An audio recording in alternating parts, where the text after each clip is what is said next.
If you're new to Airsoft and are owning an Airsoft gun, then you've found the right video for you.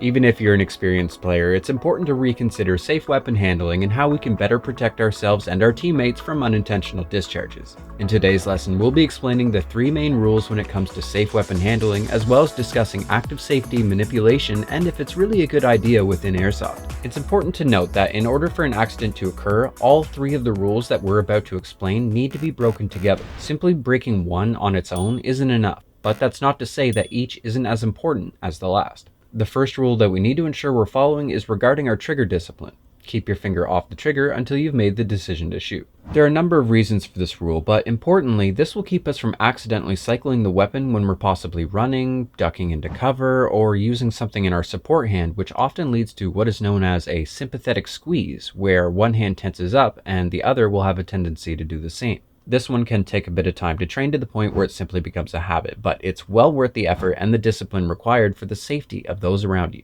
Now, the second rule we need to observe is about our muzzle discipline.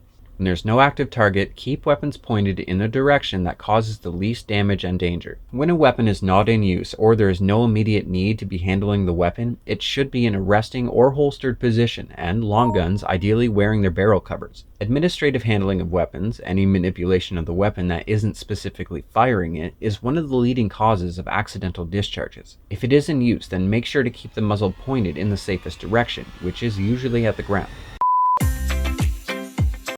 So while it's easy to be tempted by the beauty of your new gun, maybe stick around and follow this last safety rule first. The third rule of safe weapon handling is to keep weapons unloaded until they're in use. Now, because this is Airsoft and we don't always unload our mags after matches, you can admit it, this is a safe place. I'd say at the very least, you should make sure that the magazine isn't wound and to simply keep it out of the weapon until the match is about to begin. When the match is over, remove the magazine and cycle the weapon to ensure that there are no BBs still in the hop-up unit. This simple routine will also help reduce the likelihood of deforming the hop-up rubber. Finally, we'd like to take a few moments to talk about safety manipulation. Now, you can probably do without us telling you that the usually quite large and obvious safety selector on your weapon should be in the safe position until it's about to be used in a match. Oh, wait, I guess I just told you about it. Regardless.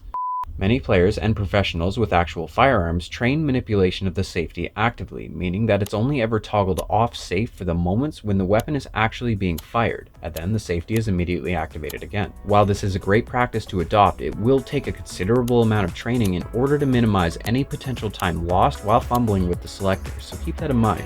Safety can feel like it ends up taking a bit of a backseat after a while, but if you've made it this far, then it's clear that you care about the health of those around you. So if you'd like to learn more about how you can better protect those around you during your next match, then we'd strongly suggest you check out this video on a critically important piece of kit that you might be forgetting.